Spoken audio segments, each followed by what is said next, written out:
E aí, meus amigos, eu voltei pra gente conversar sobre um áudio bombástico, muito esclarecedor, que surgiu na internet entre antes de ontem e ontem, ao que me consta, envolvendo Silas Malafaia e Alexandre Frota. Só não esqueça de curtir o vídeo, compartilhar nas suas redes sociais e comentar aí embaixo. Você acha que o Silas Malafaia faz bem para a sociedade ou mal para a sociedade? Deixa a sua opinião aí embaixo e se você não quer se aprofundar nesse assunto, eu te agradeço pelo comentário. Deixa o seu curtir agora, porque depois você vai acabar esquecendo ao longo do vídeo, tá ok? Então vamos começar rapidinho pela origem dessa história do envolvimento do Bolsonaro com a religião. Isso aí que é muito importante. Talvez você seja religioso e você é livre para ser religioso, para ser cristão, para ser protestante, a religião que você quiser. Tem pastor que acompanha o nosso canal. Mas uma coisa que você precisa entender, e talvez você devesse entender como uma razão maior de você ficar com raiva do Bolsonaro, e não de mim que vou te falar isso aqui agora, é o seguinte: o Bolsonaro explora a fé.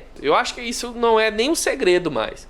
Mas veja bem, tem um ditado que diz o seguinte: se você vai embaixo do pé de manga, o que você vai encontrar no chão são mangas. Quando você vai na igreja, você vai encontrar pessoas muito dedicadas a uma causa que não necessariamente precisa fazer sentido. Veja, me entenda, eu não tô aqui para criticar a sua fé, nem para criticar a sua religião, mas é um fato que a fé é o contrário da lógica. Mesmo na própria Bíblia está escrito lá, não é para você entender, é para você acreditar. Você não tem que tentar explicar essas coisas por princípios físicos, nem pela matemática. Você só tem que ouvir e falar: é nessa aí que eu vou, eu acho que isso é verdade e eu tô junto. Perfeito, isso é um direito seu. A igreja reúne quem acredita. É uma ideia simples de você entender. Quando você vai embaixo do pé de manga, você acha manga. Quando você vai na igreja, você acha pessoas que acreditam. Acreditar é um dom. A pessoa que tem tendência a acreditar em coisas que não precisam ser explicadas, ela acredita em muitas coisas que não precisam ser explicadas. Nem todo mundo é assim, mas a maioria dessas pessoas está na igreja. E o Bolsonaro foi beber nessa fonte. E aqui, meu amigo, eu quero que você entenda exatamente por que é tão difícil mexer com o bolsomínio. Porque eles não estão lá para raciocinar, não estão lá para refletir. Eles estão lá pela fé em que eles têm nos seus pastores que estão indicando Bolsonaro como um salvador. E não adianta a gente vir aqui na internet explicar, mostrar fato, mostrar foto. E ainda tem outro fenômeno, que quando as pessoas estão na igreja, geralmente quando você tem um pastor que indica que é para fazer aquele caminho, as pessoas são coagidas a seguir por aquele caminho. Então, se elas não concordarem com a indicação do pastor e com a coletividade daquele núcleo religioso, ela é afastada, ela é excluída. E eu te falei isso justamente porque muitas pessoas entendem que a religião está associada com o bolsonarismo, mas não entendem por quê. Como esse fenômeno se deu. Não foi por acaso. Bolsonaro falou assim: eu não tenho competência, eu não tenho inteligência, eu não tenho capacidade. Onde que eu vou arrumar gente que possa acreditar em mim,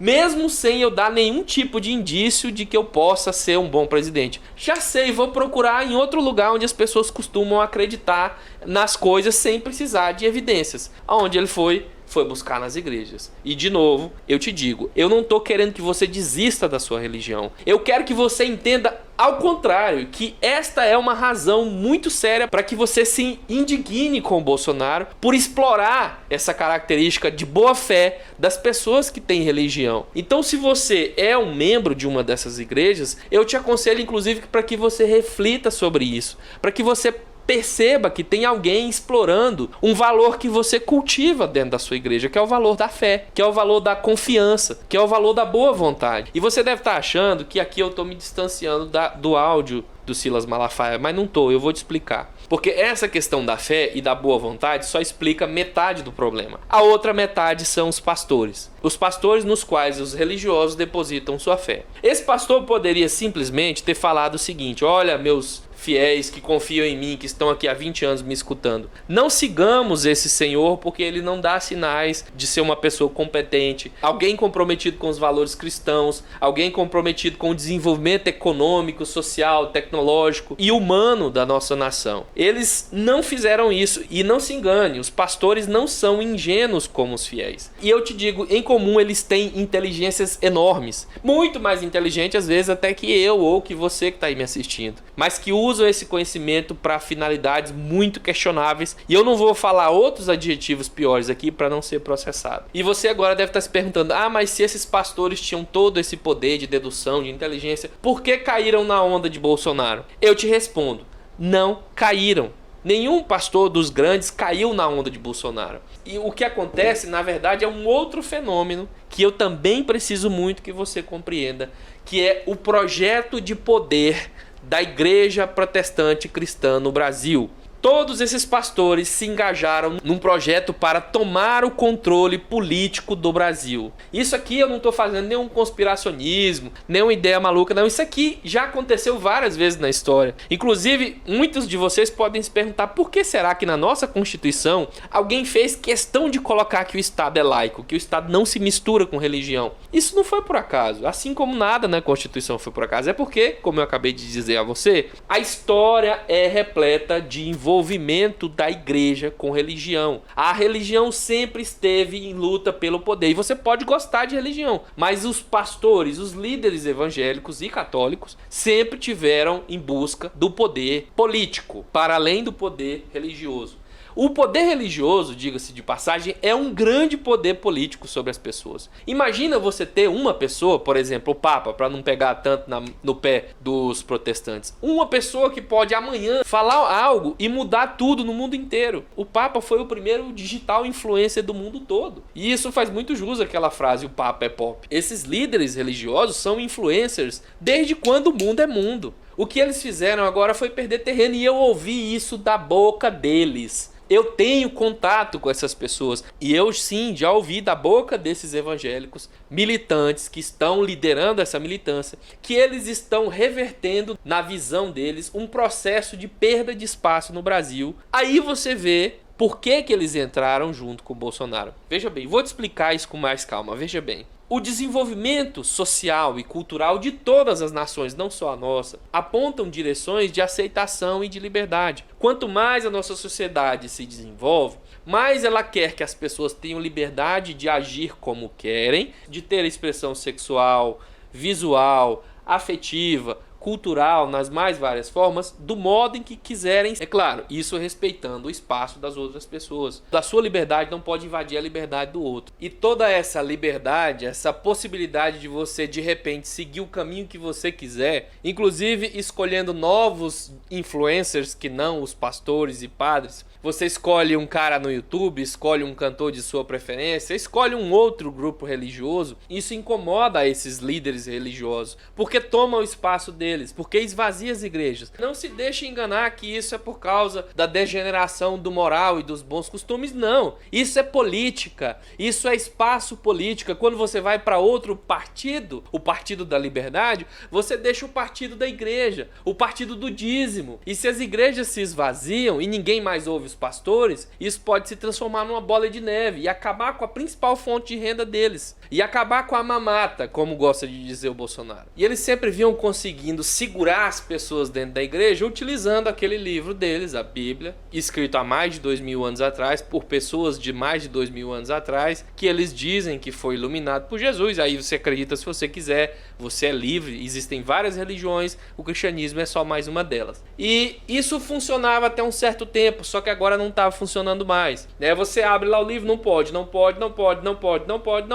Eles utilizavam isso para te manter dentro da igreja. Quando isso começou a não funcionar mais, já que não dá mais para segurar as pessoas na igreja só com a Bíblia, vamos combater o governo, porque o governo está abrindo a mente das pessoas, e quando nós tivermos o poder de governo, nós vamos forçar as pessoas a mudar de cultura. Eles querem manter você dentro daquele livro, você pode concordar com isso, mas a evolução da nossa sociedade aponta, ou pelo menos apontava, cada vez mais, para que, tá bom, se você quer seguir o seu livro, pegue a Bíblia e vá seguir no seu canto, não tem problema. Deixa as outras pessoas que não querem seguir, que não querem se vestir dessa forma, que não querem cortar o seu cabelo dessa forma, que não querem se envolver sexualmente com as pessoas somente do jeito que diz na Bíblia. Essas pessoas têm o direito delas de viver do jeito delas e você vive do seu jeito. A igreja evangélica, pelo menos brasileira, entende essa mudança de compreensão como uma perca de espaço, uma ameaça, uma afronta à existência dela. Tanto é que eles se dizem perseguidos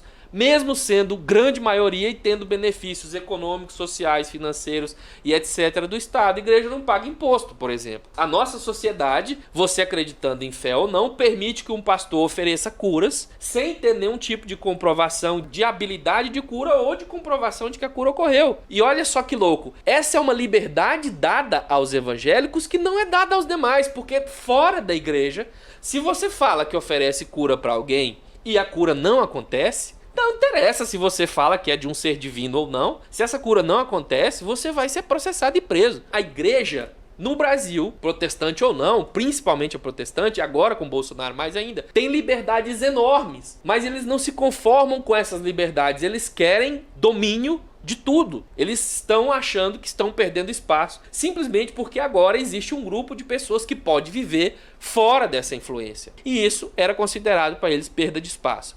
E num ato gigantesco de hipocrisia, eles aceitaram se unir a Bolsonaro, não interessando se Bolsonaro tinha capacidade de levar o país para frente ou não, mas sim considerando a promessa de Bolsonaro de que, uma vez chegando ao poder, daria condições para essas igrejas de retomar o controle sobre a sociedade. É claro que a igreja não vai chegar na sua casa, pelo menos não ainda, e te proibir de consumir um programa ou de fazer sexo de determinada forma. Mas eles querem atuar ideologicamente. A ideia, como nós vimos aí com a Ancine, com essa porcaria de bancada evangélica, o que nós vemos é eles tentando mudar a nossa cultura de cima para baixo. Você é livre para assistir o que você quiser, beleza, mas na televisão só vai passar programa evangélico. E aí, você vai assistir o que, aonde? Esses dias mesmo eu vi um pastor reclamando que não tem uma televisão puramente evangélica nesse Brasil, sendo os evangélicos maioria. Há uns 4 ou 5 canais totalmente evangélicos. Em que país que esse cara vive? Isso é ridículo. Eles são cegos e ridículos. Em nome desse propósito, eles são capazes de fazer qualquer coisa. E esse é o problema que eu venho alertando em muitas redes sociais para as consequências da fé. A fé é muito boa lá dentro da igreja, mas uma vez que você arrebanha uma quantidade tão gigantesca de pessoas